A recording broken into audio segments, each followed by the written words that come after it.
नमस्कार। आपको बोर्ड पे देख के समझ में आ गया होगा कि आज किस मुद्दे पर बात होने वाली है। मिशन एसडीएम, यानी ये जो डिस्कशन है हमारा, ये जो मुद्दा है आज का, वो बेसिकली उन बच्चों के लिए है जो बिगिनर्स हैं, जो तैयारी करना चाह रहे हैं या जिन्होंने सोचा है कि उनको तैयारी करनी है, लेकिन अभी उनके सामने ये चुनौतियां हैं कि कहाँ से शुरुआत करें, कैसे करें। बहुत से सवाल होंगे उनके मन में, सबके होते हैं। क्योंकि अभी कुछ दिनों पहले पीसीएस का रिजल्ट आया और अभी पिछले हफ्ते किसका आया, आईएएस का रिजल्ट आया। अखबार, दुनिया भर के यूट्यूब चैनल भरे पड़े हैं इंटरव्यू से। तो बहुत लोगों में ये क्यूरियोसिटी होती है जानने की, या बहुत जोश आ जाता है कि हमें भी तैयारी करनी है, हमें भी कुछ बनना है। तो यहाँ पर उनके मन में जो सवाल होते हैं, जो बेसिक सवाल हैं, जो किसी भी बच्चे के मन में आते हैं तैयारी शुरू करने से पहले, तो मैं अपनी बात के माध्यम से आज कोशिश करूंगा कि मैं आपके कुछ सवालों को आज शॉर्ट आउट कर पाऊँ कि किस तरह के आपके डाउट्स रहते हैं या सवाल रहते हैं, या हमें तैयारी शुरू करनी है तो कहाँ से हमें शुरू करना है, कैसे शुरू करना है, क्या प्रोसेस होना चाहिए, वो सारी चीज़ें हम यहाँ देखेंगे। ठीक है, तो सबसे पहले बात करते हैं आपके सवालों की। यहाँ क्या होता है कि बच्चों को बहुत डाउट होते हैं। डाउट इन द सेंस, जैसे बहुत सवाल होंगे, आप बहुत आतुर होगे जानने के लिए कैसे पढ़ें, क्या पढ़ें। उसमें आपके लिए सबसे पहला आता है कि कहाँ से शुरुआत करें, मतलब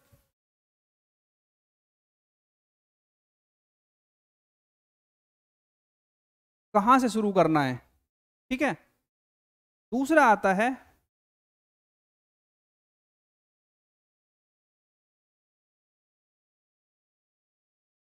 स्टडी मटेरियल क्या यूज़ करें या कहाँ से लें। तीसरा सवाल रहता है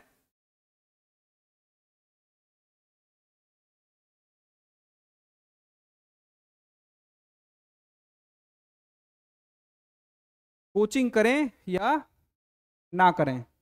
तो ये कुछ बेसिक से सवाल रहते हैं। इसमें फिर जैसे अब बात करें इन सवालों के बाद कि जैसे क्या पढ़ने वाला आ गया मैटर। दूसरा आता है कैसे पढ़ें। और यहाँ पे जो सबसे ज़्यादा सवाल आता है वो ये आता है कि कैसे पढ़ें कि क्या, कैसे पढ़ें कि फर्स्ट अटेम्प्ट में क्या हो जाए, एसडीएम हो जाए या आईएएस हो जाए। तो ये कोई ऐसा फॉर्मूला किसी के पास नहीं है, कोई सूत्र नहीं है कि आपको कोई वो फॉर्मूला बता दे और आप पहले अटेम्प्ट में पढ़ के सेलेक्ट हो जाएं। देखिए, तैयारी का एक प्रोसेस है, टाइम लगता है, टाइम लेता है। आप शुरुआत करेंगे अभी से। मैंने यहाँ लिखा है 24 और 25। कुछ बच्चे ऐसे होंगे यहाँ पर जो तैयारी शुरू कर चुके होंगे, कुछ बच्चे अभी सोच रहे होंगे। तो जो अपनी तैयारी में लगे हुए हैं, जिनको कुछ टाइम हो गया पढ़ते हुए, एक बार पीटी दे चुके हैं या उस प्रोसेस में है कि प्रीलिम्स की तैयारी है, मेंस के कुछ पेपर तैयार कर चुके हैं, बहुत सारी चीज़ें, बहुत तरह के बच्चे हैं। तो यहाँ पर क्या पढ़ें, कैसे पढ़ें, ये जो कॉमन सवाल है ना, हम उस पर चर्चा करेंगे। तो ये जो कुछ सवाल आपके हैं, मैं इनको अपने बात के माध्यम से शॉर्ट आउट करने की कोशिश करता हूँ। तो देखिए, सबसे पहले आता है इसमें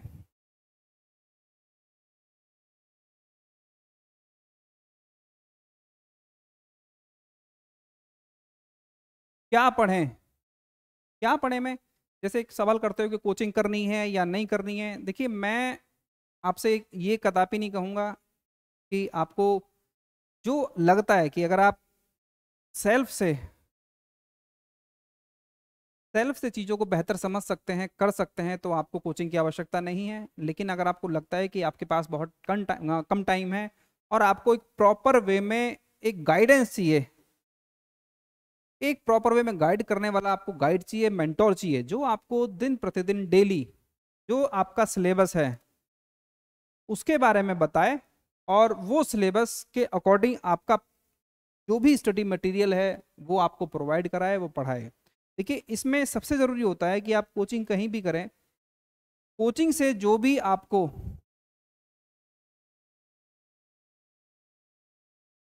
स्टडी मटेरियल मिलता है वो आपको पढ़ना चाहिए। दूसरा, जो शिक्षक हैं जिससे आप जिससे आप क्या कर रहे हैं, पढ़ रहे हैं, उस पर क्या करना होगा, आपको विश्वास करना होगा। ये जो विश्वास शब्द है ना, ये अपना आप में बहुत भारी और बहुत पॉजिटिव वर्ड है। अगर आप ये दो चीजें करेंगे तो आपको एक वे, आप पाथ मिलेगा, आप उस पर चलेंगे। इसके अलावा बहुत सी चीज़ें हैं, आपको कुछ चीज़ें ऐसी लगती हैं कि इसके साथ साथ मुझे कुछ एड ऑन चीज़ें करनी है, तो वो सब चीज़ें आपको यूट्यूब पे बहुत ऑप्शन हैं। गाइड करने वाले मैं हूँ, और भी एजुकेटर हैं या कुछ सेलेक्टेड लोग हैं, टॉपर्स हैं, जो आपको फ्रिक्वेंटली गाइड करते हैं, मोटिवेट करते हैं। ठीक है। तो अब जैसे बात हुई मटेरियल की, तो एक तो हो गया कि आपको जो कोचिंग से प्रोवाइड स्टडी मटेरियल है, जिसके लिए आपने, अगर मैं बात करूं सिविल की, तो 1.5 लाख या 2 लाख की फ़ी पे की है, या 1 लाख की फ़ी पे की है, और उसके साथ साथ आपने टाइम दिया है, उस टीचर पे, उस संस्थान पे ट्रस्ट किया है, तो वो चीज़ें, जो चीज़ें प्रोवाइड कराई जा रही हैं, आप भरोसा करके उनको फॉलो करें। इसके साथ आते हैं एड ऑन चीज़ों में। अगर मैं बात करूं स्टडी मटेरियल में, एक हो गया आपका जो संस्थान है या कोचिंग जहाँ से ले रहे हैं आप वो फॉलो करें, या जो कोचिंग नहीं ले रहे हैं उनके लिए भी और ऑप्शन क्या क्या हो सकते हैं। देखिए, दोनों के लिए सबसे ज़रूरी जो बेसिक हमारे यहाँ स्ट्रक्चर है या फाउंडेशन है, जिसको फाउंडेशन बोलते हैं सिविल सर्विसेज की प्रिपरेशन के लिए, वो है एनसीईआरटी। एनसीईआरटी आपको 6 से 12 तक पढ़नी होंगी। इसमें कुछ न्यू एनसीईआरटी हैं ऑलमोस्ट, और कुछ ओल्ड एनसीईआरटी हैं। तो वो ओल्ड एनसीईआरटी आपको किस सब्जेक्ट की और किस किस क्लास की पढ़नी है, वो सेग्रीगेशन हम बाद में देख लेंगे कि कौन कौन से सब्जेक्ट की आपको ओल्ड एनसीईआरटी पढ़नी है। ठीक है। और 6 से 12 तक हमें किस क्लास की या किस सब्जेक्ट की जो एनसीईआरटी हैं, वो 6 से 12 पढ़नी है, या 6 से 10 पढ़नी है, या 9 से 12 पढ़नी है। ये सेग्रीगेशन एक अलग पार्ट हो गया एनसीईआरटी, वो उस एनसीईआरटी वाले सेगमेंट में डिस्कस करेंगे कि एनसीईआरटी को कैसे पढ़ें, कौन सी एनसीईआरटी आपके लिए इंपॉर्टेंट है, कौन सी पढ़नी चाहिए, नहीं पढ़नी चाहिए या पुरानी पढ़नी चाहिए। ठीक है। तो यहाँ पर हम बेसिकली देख रहे हैं कि जो हमारा फाउंडेशन है ना, हमें वो फाउंडेशन स्ट्रॉन्ग करना है। वो फाउंडेशन हमारा बनेगा एनसीईआरटी से। तो हमारा बेसिक हो गया एनसीईआरटी। वो जितने बिगिनर्स हैं उन सबके लिए कंपलसरी है, चाहे वो अपना सेल्फ स्टडी कर रहे हो या किसी कोचिंग संस्थान में जा रहे हो। बेसिक हमारा ये हो गया। इसके बाद दूसरा आता है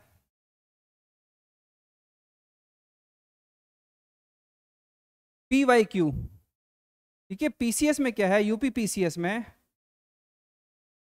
अगर हम पिछले 3 साल को छोड़ दें, 3 साल के पेपर को अगर हम छोड़ दें, उससे पहले अगर आ जाएं, यानी 2020 से अगर हम बात करें, उससे पहले 2010 तक के पेपर को हम एनालाइज करेंगे, तो इस एनालिसिस में हमारे सामने ये आएगा 150 में से आपको 40 से 60 सवाल आपको हर साल क्या मिलेंगे, ये वो सवाल होंगे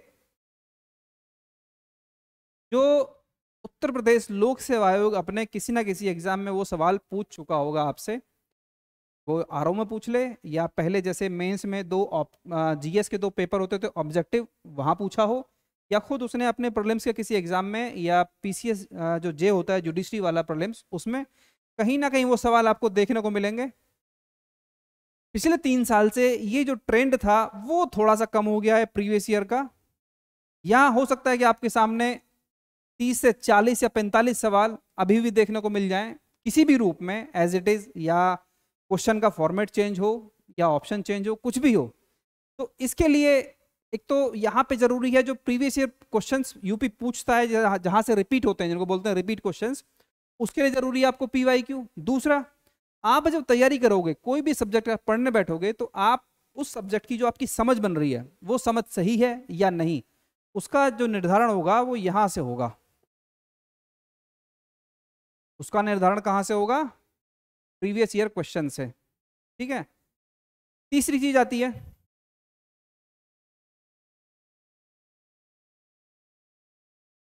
पढ़ना। क्या पढ़ना, कि कैसे पढ़ना है और क्यों पढ़ना है।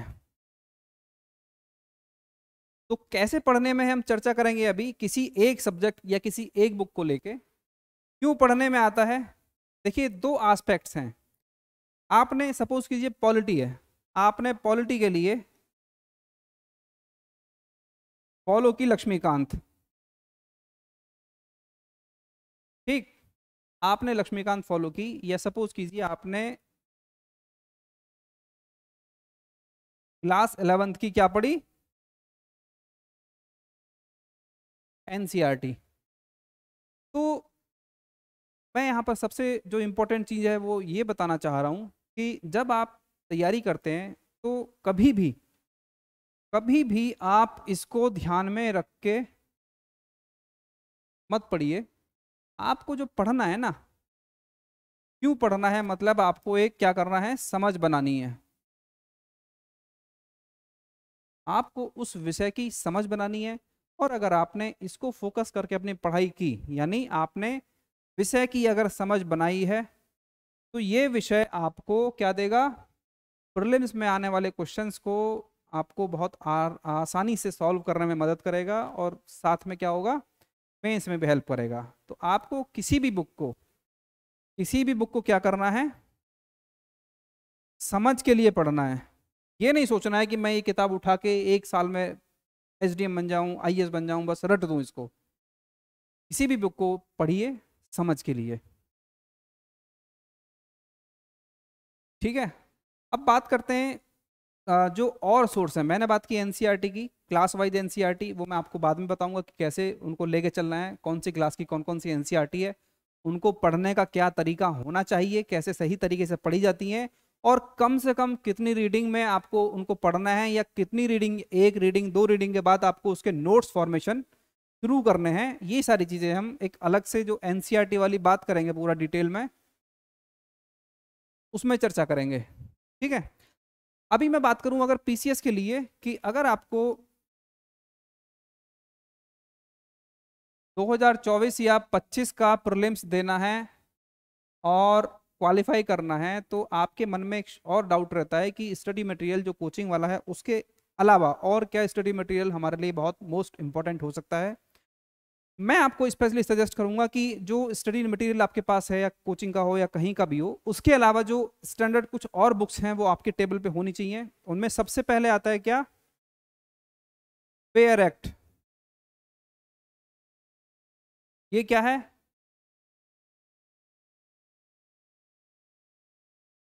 संविधान। इसमें जितने भी अनुच्छेद हैं इसके बारे में डिटेल से यहाँ दिया होता है। सबसे पहली बुक आपके टेबल पे होनी चाहिए बेयर एक्ट। इसके बाद जो सेकंड है वो है एटलस। एटलस आपके पास ऑक्सफोर्ड या स्टूडेंट या स्कूल कोई भी हो, जो आपकी लैंग्वेज हो, जिसको आप प्रेफर करें वो लैंग्वेज में आपके पास एक एटलस होनी चाहिए आपकी टेबल पे। तीसरी बात करते हैं, जैसे मैं बुक की बात करूं, सपोज करो आप हिस्ट्री में आते हैं, तो हिस्ट्री में आपके पास जो ओल्ड एनसीईआरटी हैं, इस ओल्ड एनसीईआरटी में 3 सेक्शन हैं। प्राचीन भारत का इतिहास,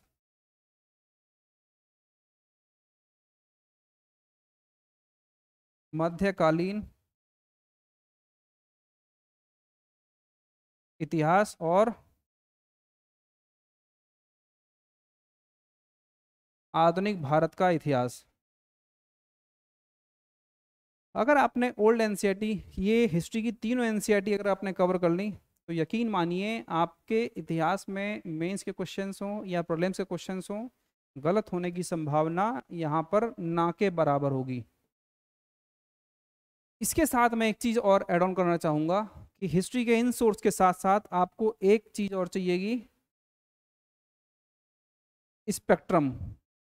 आधुनिक भारत का इतिहास करके एक स्पेक्ट्रम बुक आती है, देखने में तो काफ़ी मोटी लगेगी आपको, लेकिन अगर तरीके से स्ट्रैटेजी के साथ पढ़ोगे तो बहुत मज़ा आएगा, इंटरेस्टिंग होगी, और वो चीज़ें आप बहुत आराम से डाइजेस्ट कर पाओगे, समझ पाओगे, याद रख पाओगे, ठीक है।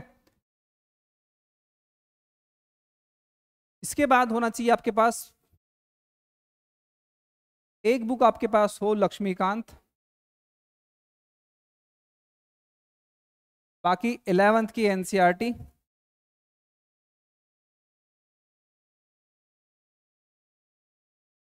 ये कुछ स्टैंडर्ड बुक है। और ज्योग्राफी की बात करें तो ज्योग्राफी में आपके पास एक बुक होनी चाहिए,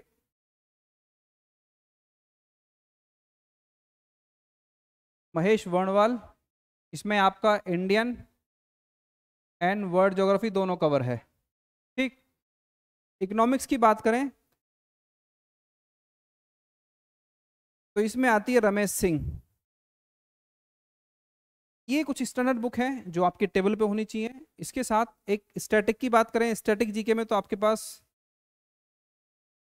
एक लूसेंट सामान्य ज्ञान, इसके साथ एक लूसेंट की ही चाहिए आपको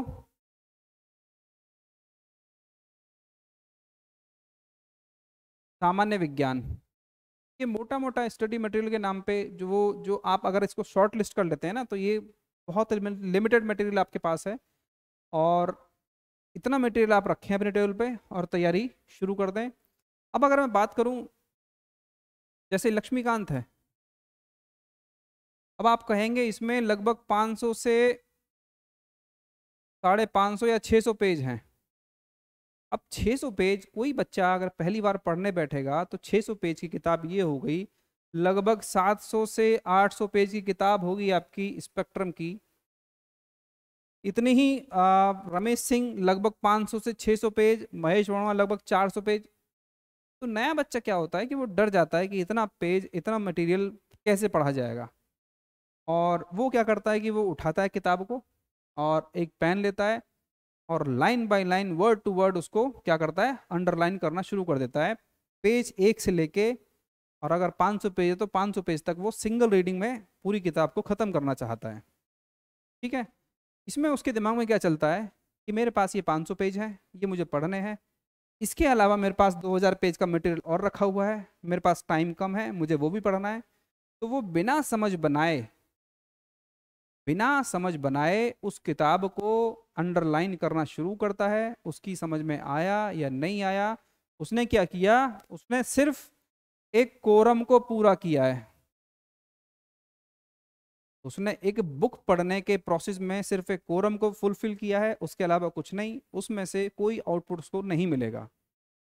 किसी भी किताब को इंटरेस्टिंग या किसी भी मटेरियल को इंटरेस्टिंग बनाने के लिए उसकी जो स्ट्रैटेजी है वो चेंज करनी पड़ती है, दूसरे तरीके से, यानी कुछ अलग करके पढ़ना पड़ेगा आपको, ताकि वो 500 पेज आपको मज़ेदार लगे और आपको पता भी ना चले कि वो 500 पेज की किताब खत्म होगी और बहुत सी चीज़ें आपके पास अपने पास हैं, आपकी एक ओवरऑल समझ बन गई।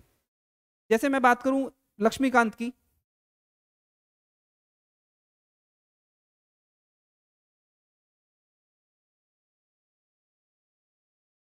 लक्ष्मीकांत इसमें क्या करना है, इसमें जैसे हम देखें संविधान के बारे में यहाँ दिया हुआ है, या सबसे पहले शुरुआत करते हैं नागरिकता से, या सबसे पहले संवैधानिक विकास है, उसके अलावा कैसे कैसे फॉर्मेशन हुआ कॉन्स्टिट्यूशन का, वो सारी चीज़ें हैं। अगर आपको लग रहा है कि वो चीज़ें मैं बाद में पढ़ूंगा, आपको जो लगता है सबसे छोटा टॉपिक, सबसे आसान, आप उठा लीजिए नागरिकता।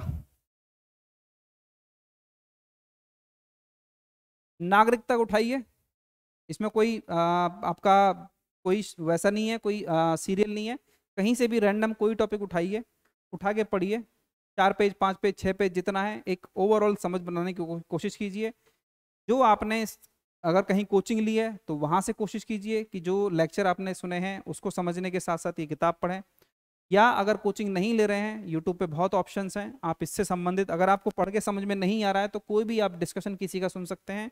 नहीं तो ये किताब अपने आप में कंप्लीट है, आपको सब कुछ बता देगी। और उसके बाद भी अगर नहीं आता, क्योंकि आपने इससे पहले एनसीईआरटी की रीडिंग लगाई होगी, तो आपको इसको पढ़ने समझने में कोई इतना बड़ा इशू नहीं आएगा। मैं बस आपसे यहाँ ये कहना चाह रहा हूँ कि आप किसी भी किताब को टॉपिक 1 से शुरू ना करके रैंडम किसी भी टॉपिक से, सपोज करो आपको नागरिकता नहीं पढ़ना है, आप आ जाइए कि मुझे पढ़ना है सबसे पहले संसद के बारे में जानना है। संसद के साथ साथ क्या करना आप चाहिए, आपको आपको पढ़ लेना चाहिए विधानमंडल। इन दोनों को आप कोरिलेट कर लीजिए, दोनों टॉपिक को, पहले संसद फिर विधानमंडल, दोनों पढ़ लीजिए। फिर आ जाइए आप पढ़िए राष्ट्रपति। इसके साथ कर लीजिए आप राज्यपाल, दोनों को साथ पढ़ लीजिए। तो आपको दोनों में डिफ्रेंशिएट करने में बहुत आसानी रहेगी। पावर्स क्या हैं, क्या क्या फीचर्स हैं, क्या एड ऑन फीचर्स हैं, क्या कम है, वो सारे डिफ्रेंशिएट आपको बहुत अच्छे से आप एक रीडिंग दो रीडिंग में कर ले जाओगे। उसके बाद दो टॉपिक के बाद आपको लग रहा है कि नगर पालिका पंचायत के बारे में जानना चाहिए, आप पढ़ लीजिए पंचायत टॉपिक।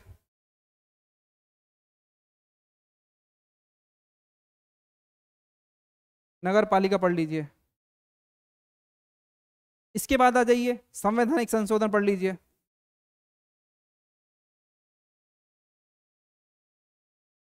संवैधानिक संशोधन। तो इस तरह से अपनी जो भी बुक्स है उसको डिवाइड करके अपना धीरे धीरे समझ के साथ, मैं फिर कह रहा हूँ कि आपको कोई चीज़ रटनी नहीं है, केवल पेन लेके पूरी किताब को रंगना नहीं है या हाईलाइट नहीं करना है। आप एक रीडिंग, दो रीडिंग, तीन रीडिंग बाद आपको ये समझ में आएगा कि मैं जब एग्जाम के टाइम पे इस बुक को रिवाइज करूंगा तो मैं इस पूरी किताब में अगर अंडरलाइन कर लेता हूं तो मैं पूरी किताब को कैसे रिवाइज करूंगा। अंडरलाइन करने का मतलब होता है कि आपने उस टॉपिक में या उस पेज पे,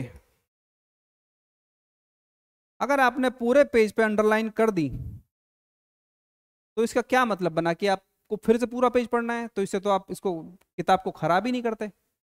अंडरलाइन का मतलब होता है कि आपने तीन रीडिंग चार रीडिंग पढ़ने के बाद एक आपकी बेसिक समझ जो बनी है, आपको जो लगता है कि प्रीवियस पढ़ने के बाद कि इस तरह के क्वेश्चन यहाँ से आते हैं, या आपने पढ़ा तीन रीडिंग बाद आपने देखे PYQ, आपने खोल लिया नागरिकता वाला टॉपिक, आपको ये लगा कि ये मैंने पढ़ा है, इस तरह के क्वेश्चन यहाँ से पूछे गए हैं, ऐसे और पूछे जा सकते हैं, क्या क्या स्पेशल उसमें फीचर्स ऐसे हैं कि मुझे याद नहीं है या मुझे रिवाइज करने हैं।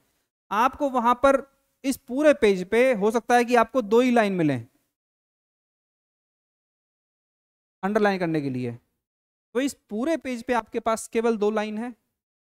ये दो लाइन आपको रिवाइज करने में कितना टाइम लगेगा, इसमें कम टाइम लगेगा या पूरा पेज को आपको पूरा पढ़ने में कम टाइम लगेगा। तो ये जो अंडरलाइन वाला सिस्टम है ना, वो कभी भी आप पहली रीडिंग में या दूसरी रीडिंग में ना करें, क्योंकि पहली रीडिंग दूसरी रीडिंग आप बेसिक समझ बना रहे हैं, उसमें थोड़ा सा टाइम लगता है। एक बार दो बार किताब को पढ़ोगे तब कहीं जाके, पहली बार में तो आप जब फर्स्ट टाइम पढ़ते हो ना तो आपको हर चीज़ इंपॉर्टेंट लगती है, इसलिए आपका हाथ चलता है कि मैं हर लाइन को, पूरे सेंटेंस को अंडरलाइन कर दूं। इस चीज़ से बचना है, ठीक है। कम से कम तीन बार पढ़ने के बाद आप कोशिश कीजिए कि चौथी बार में आप पेन उठाएं या हाईलाइटर लें तब अंडरलाइन करें, वो आपके लिए बहुत यूजफुल है। हो सकता है कि आपके पास पूरे पेज में से केवल 4 वर्ड हों जिसको आपको एग्जाम से पहले रिवाइज करना है। सोचो 500 पेज की किताब में आपको इस तरह के अगर 100 वर्ड मिले, या सपोज करो 200 मिल गए, या 100 लाइन आपको अंडरलाइन आपने कर दी पूरी किताब में से, तो आपको कितना रिवाइज करना है, केवल 100 लाइन। आपने पूरी लक्ष्मीकांत 1 घंटे में रिवाइज कर दी। तो ये स्ट्रेटेजी है, ये कुछ ऐसे चैलेंजेस हैं जो हो सकता है कि आपको अभी समझ में ना आए। मैं कितना ही बता दूं, ये चीजें कई बार क्या होता है कि आदमी करके सीखना चाहता है। मैं बता दूं या बहुत लोगों ने और ने बताया होगा कि ये जो प्रोसेस है पढ़ने का तरीका यही है। पहली बार दूसरी बार में आपको हर चीज़ अच्छी लगती है। आप जब एनसीईआरटी पढ़ेंगे किसी भी क्लास की तो आपको लगेगा क्या बच्चों वाली चीज़ पढ़ रहे हैं, लेकिन जब उसी एनसीईआरटी को 3 बार 4 बार 5 बार पढ़ने के बाद जब आपकी समझ बनेगी ना, आपको लगेगा कि सेंटेंस तो छोटा सा है लेकिन कितनी बड़ी बात कही है, या कितनी चीज़ें, कितनी समझ मेरी डेवलप हो गई है बाकी सब चीज़ों के लिए। ठीक। अब जैसे मैं बात करूं यहाँ पर हिस्ट्री की, तो अब जैसे स्पेक्ट्रम आपके पास लगभग 700-800 पेज के आसपास की रही होगी, मान लो 700 पेज की है। अब 700 पेज की बुक को आपको पढ़ना है, और मैं ये कह रहा हूँ कि आपको बार बार पढ़ना है। पहली बार में हो सकता है कि आपको टाइम लगे, सपोज करो आपको 15 दिन लग गए, या 20 दिन लग गए, या 10 दिन लग गए, क्योंकि सबकी स्पीड समझने की, पढ़ने की अलग होती है। कोई 10 दिन में ख़त्म कर रहा है, कोई 15 में, कोई 20 में। लेकिन पहली रीडिंग में क्या होता है कि कोई भी बच्चा हो वो कोशिश करता है कि मैं जल्दी से इसको ख़त्म करूं ताकि मुझे दूसरी बुक पे जाऊं और दूसरी बुक को मैं पढ़ूं, क्योंकि इतना बड़ा सिलेबस है, मेरे पास टाइम कितना है, 1 ईयर का। ठीक। यहाँ भी आपको वही स्ट्रैटेजी फॉलो करनी है। अब सपोज करो 700 पेज की बुक पढ़नी है आपको, तो सबसे पहले कुछ नहीं करना है, आप उठाइए 1885 से, और जो पहला फेज है नेशनल मूवमेंट का, आप 1885 से उठाइए 1905 तक, पढ़ जाइए 1905 तक। एक जो पहली शिफ्ट होगी वो 1905 तक आपकी होगी। आपको लग रहा है कि एक बार दो बार में समझ बन रही है, आप पहले इतने फेज को अच्छे से कवर कर लो 2 बार में, विदाउट अंडरलाइन, ठीक है। उसके बाद 1905 से आप आ जाइए 1919 तक, ये वाला फेज अच्छे से कर लीजिए। ऐसे करते करते आप आइए 1947 तक। आपका एक मेजर सेगमेंट नेशनल मूवमेंट जो अच्छा खासा रोल प्ले करता है प्रीलिम्स में या मेंस में, वो कवर हो चुका होगा। कम से कम 2 रीडिंग के साथ आप ये टॉपिक कवर करें, ये आपके टॉपिक कवर हो जाएंगे। उसके बाद आ जाइए, आप पढ़ लीजिए संवैधानिक विकास, आप पढ़ लीजिए गवर्नर जनरल, आप पढ़ लीजिए प्रेस का विकास,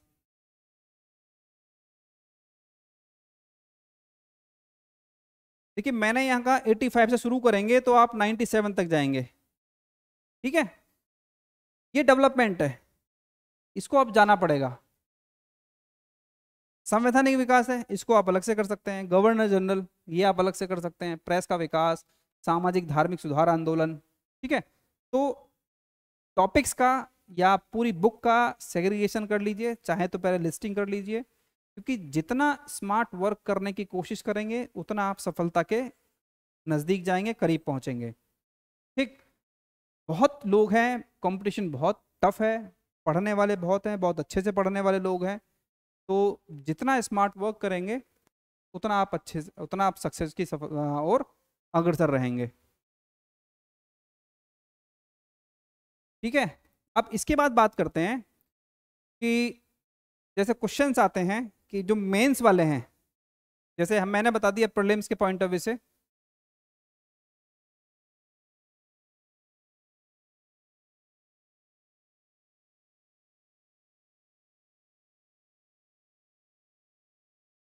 अब एक डाउट रहता है आपका कि पीटी और मेंस के लिए अलग अलग पढ़ें या कैसे करें। देखिए इसमें क्या है कि मेंस में आप देखेंगे बहुत सब्जेक्ट ऐसे हैं जो पीटी और मेंस दोनों में है, तो उनको आप समग्र तरीके से तैयार करें।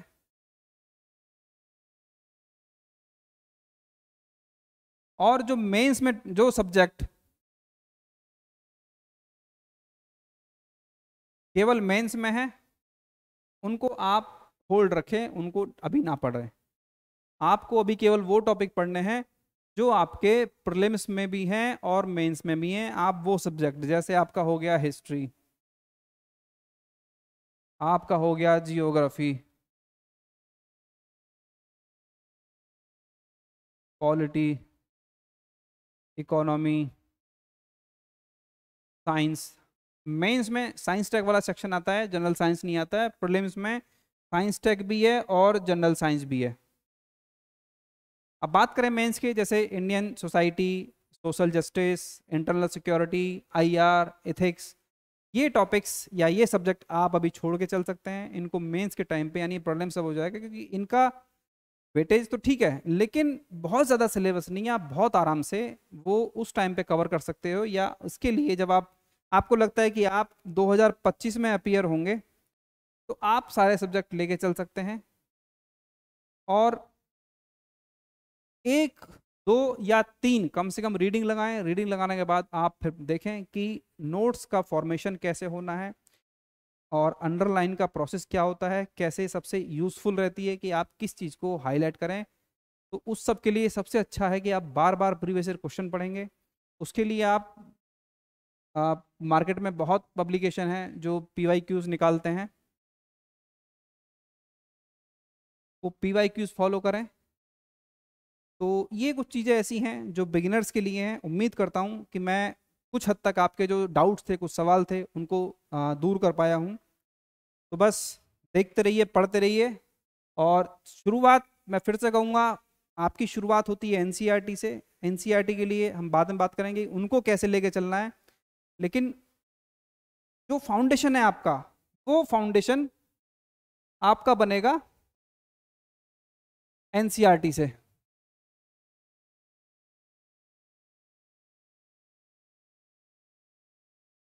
इस पे हम बाद में बात करेंगे कि कौन कौन सी एनसीईआरटी आपको पढ़नी है, किस सब्जेक्ट की, ओल्ड भी पढ़नी है, न्यू भी पढ़नी है, ज्योग्राफी में कहाँ से कहाँ तक पढ़नी है, इकोनॉमिक्स की कौन कौन सी एनसीईआरटी हैं, और कहाँ से मैं आपको दिखाऊंगा कि उसमें कैसे डायरेक्ट क्वेश्चंस आपको मिल जाएंगे। जैसे मैं बात करूँ यूपीएससी में अभी कई क्वेश्चंस थे हिस्ट्री के जो डायरेक्ट आपको एनसीईआरटी से मिल जाएंगे, और कुछ क्वेश्चन ऐसे हैं कि जो आप कोचिंग चले जाइए, मार्केट चले जाइए, कुछ ऑथेंटिक बुक में ही, यानी वो बुक जो किसी यूनिवर्सिटीज़ की हैं या किसी के मान लीजिए ओपन यूनिवर्सिटी के कुछ नोट्स हैं, वहाँ से कुछ ऐसे क्वेश्चंस थे, वो भी बहुत ज़्यादा नहीं, लेकिन किसी भी एग्ज़ाम में आपके पास लगभग 80 से 90% जो क्वेश्चंस होते हैं वो आपकी रीच में होते हैं।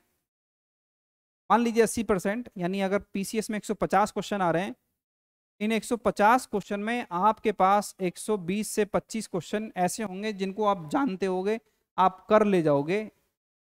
ठीक है, आपने इनको देखा है, या करंट अफेयर्स के हों या जीएस के सेक्शन के हों। 20, 25, 30 क्वेश्चन ऐसे रहते हैं जो नए बनाए जाते हैं, वो आपको होते हैं परेशान करने के लिए, तो उनसे घबराना नहीं है। और ये सारी चीज़ें हैं, बेसिक चीज़ें हैं। आप अगर तैयारी शुरू करना चाहते हैं तो यहाँ से लेके चलिए, और अगर आपने कोई कोचिंग या कहीं पे भी आप जुड़े हुए हैं तो सबसे पहला है कि वहाँ ट्रस्ट कीजिए, जो बताया जा रहा है उसको अच्छे से फॉलो कीजिए। तो बस आज के लिए इतना ही। उम्मीद करता हूँ आपको आपके डाउट कुछ हद तक मैं सॉल्व करा पाया हूँ।